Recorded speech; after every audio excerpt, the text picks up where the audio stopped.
बच्चों, हम अपने आसपास बहुत सी चीज़ें देखते हैं जो अलग अलग आकृति की होती हैं, जैसे आपकी चूड़ी, कॉपी, पुस्तक, स्केल पट्टी, दरी, स्कूल बैग, कंपास बॉक्स, उसके अंदर जो गुनियाँ होती है कंपास में, वह सब अलग अलग आकृति की होती हैं।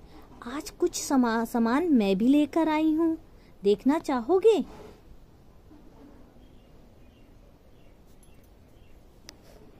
क्या ये सभी सामान एक समान आकृति के हैं? ठीक कहा, नहीं बच्चों, ये सभी अलग अलग आकार के हैं। ये आप आइसक्रीम स्टिक देख रहे हैं, इससे भी हम बहुत सी आकृतियाँ बनाएंगे। चलिए आज हम इन्हीं आकृतियों के बारे में आपसे चर्चा करेंगे और हम इन आकृतियों के बारे में पढ़ेंगे। बच्चों, आपको ये गोलाकार आकृति दिख रही है? इस गोलाकार आकृति को ही हम जब किसी कागज पर बनाते हैं तो उसे हम नाम देते हैं वृत्त का। वृत्ताकार गोलाकार आकृति ही हम नाम क्या लिखते हैं? वृत्त लिखते हैं। तो गोल आकृति में या गोल घेरे में घिरी हुई जो आकृति होती है उसे हम गोलाकार या वृत्ताकार या वृत्त आकृति कहते हैं। आपके आसपास ऐसी कौन कौन सी आकृति है? जैसे कि थाली कैसी होती है? गोल। तो ऐसी और कौन कौन सी आकृति है जो गोल है? तो आपको मुझे इस गोल आकृति के नाम लिख के बताने हैं।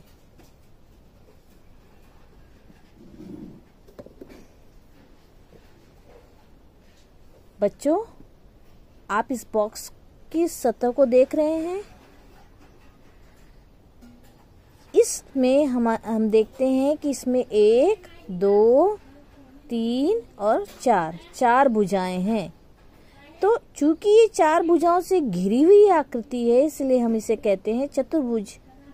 अब ये कैसा चतुर्भुज है? क्योंकि चतुर्भुज भी वर्गाकार, आयताकार होते, तो ये कौन सा है? तो चूंकि इसकी चारों भुजाओं की जो लंबाई है, माप है, वो क्या है? समान है। यदि यह 5 सेंटीमीटर है तो ये भी 5 सेंटीमीटर है, ये भी 5 सेंटीमीटर है, ये भी 5 सेंटीमीटर। चूंकि चारों भुजाओं की माप समान है, इसलिए यह आकृति वर्ग कहलाएगी। तो ऐसे बहुत सारी वर्गाकार आकृति आपके आसपास होगी, तो आप उसे ढूंढकर सूची में उनके नाम लिखेंगे जो आपको वर्गाकार आकृति दिखाई दे रही है अपने घर में आसपास। ठीक है? इसी को ही आकृति को हम जब एक चारों भुजाओं के समान माप की एक आकृति हम कॉपी पे, पेज पे बनाते हैं, तो हम उसे क्या नाम देते हैं? वर्ग का। तो वर्ग ऐसा चतुर्भुज है जो 4 भुजाओं से घिरा हुआ होता है और जिसकी चारों भुजाओं की माप समान होती है। बच्चों, आप ये डायरी देख रहे हैं?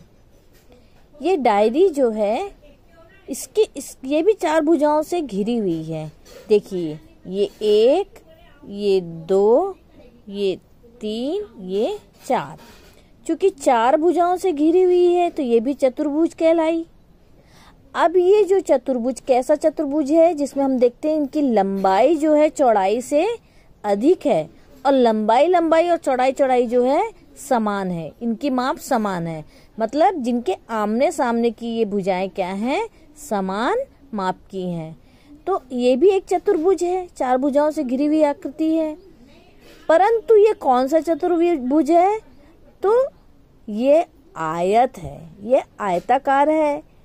आयत ऐसा ही चतुर्भुज होता है जिसकी आमने सामने की भुजाओं की माप लंबाई चौड़ाई क्या होती है? समान होती है। तो ये आयत है। और आपके आसपास ऐसी कौन कौन सी आयताकार वस्तुएं हैं, चीजें हैं, तो उनके नाम की आपको सूची उनकी भी बनानी है। ये आप मोबाइल देख रहे हैं, ये मोबाइल भी कैसा है?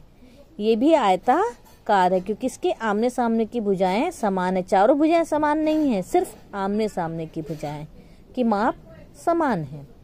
बच्चों, अब हम देखेंगे ये 3 भुजाओं से घिरी हुई आकृति, 1 2 3, 3 भुजाओं से घिरी हुई आकृति है, इसे हम कहते हैं त्रिभुज। त्रिभुज, 3 भुजा त्रिभुज। 3 भुजाओं से घिरी हुई आकृति को त्रिभुज कहते हैं। त्रिभुज की आकृतियां भी अलग अलग होती है। अभी ये तीनों भुजाओं की माप समान है। हम ऐसा भी त्रिभुज बना सकते हैं जिसमें 2 भुजाओं की माप समान हो, और ऐसा भी त्रिभुज बना सकते हैं जिसमें सभी भुजाओं की माप अलग अलग हो। तो ये हमारा त्रिभुज है जिसमें 3 भुजाओं से बनी हुई आकृति है, घिरी हुई आकृति, इसलिए इसे हम त्रिभुज कहते हैं। बच्चों, ऐसे ही ये 6 भुजाओं से घिरी हुई आकृति षष्ठभुज है, और वैसे ही 5 भुजाओं से घिरी हुई आकृति पंचभुज हो जाएगा। 7 भुजाओं से घिरी हुई आकृति जो है सप्तभुज कहलाएगी।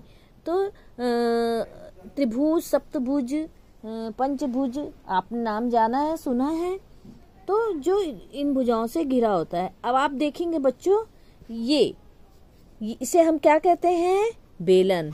तो बेलन का तल कैसा होता है? वक्र तल होता है। बेलन लुढ़कता है।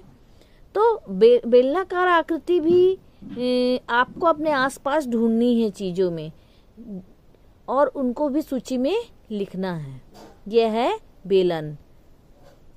इसकी आकृति बेलनाकार है, इसका तल जो है वक्र तल है, लुढ़कने वाला।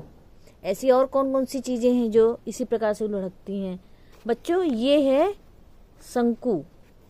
इसे हम कहते हैं शंकु, शंकाकार। तो हमने आज आप लोगों को कौन कौन सी आकृति बताई?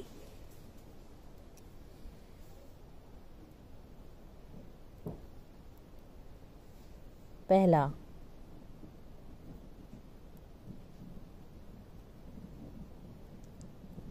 हमने जाना वृत्त।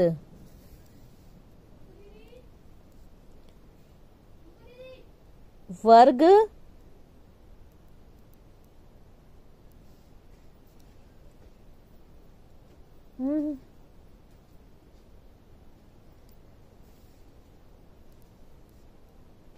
आयत,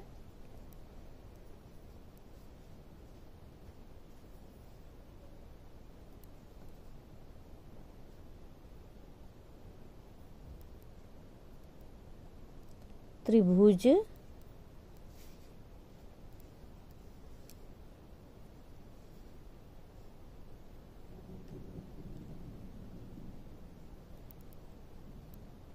पंचभुज, षष्ठभुज, सप्तभुज,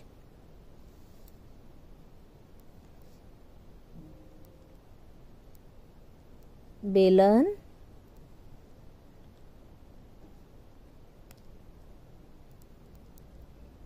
शंकु। तो हमने आज ज्यामितीय आकृति के अंतर्गत वृत्त, वर्ग, आयत, त्रिभुज, पंचभुज, बेलन और शंकु के बारे में जाना। बच्चों, अब आपको मैं एक गृह कार्य दे रही हूँ। आपका गृह कार्य है कि आपको इन आकृतियों को अपने आसपास देखना है, ढूंढना है। जैसे मैंने आपको बताया, चूड़ी एक वृत्ताकार आकृति है, तो वृत्ताकार आकृति और कौन कौन सी होती है? चूड़ी है, थाली है। फॉर एग्जाम्पल, आप और भी चीजों में उन आकृतियों को देखेंगे और उनकी सूची बताएंगे। वैसे त्रिभुजाकार आकृति आपको कहाँ कहाँ दिख रही है? आपको आयताकार आकृति कहाँ कहाँ दिख रही, किन किन चीजों में? वर्गाकार। आप उनकी सूची बनाकर और जो है मुझे नाम भेजेंगे। यह आपका गृह कार्य है। तो चलिए ढूंढना शुरू करिए अपने आसपास चीजों में इन आकृतियों को, और उनकी सूची बनाकर मुझे भेजिए। अच्छा बेटा, अब मैं चलती हूँ। Bye bye.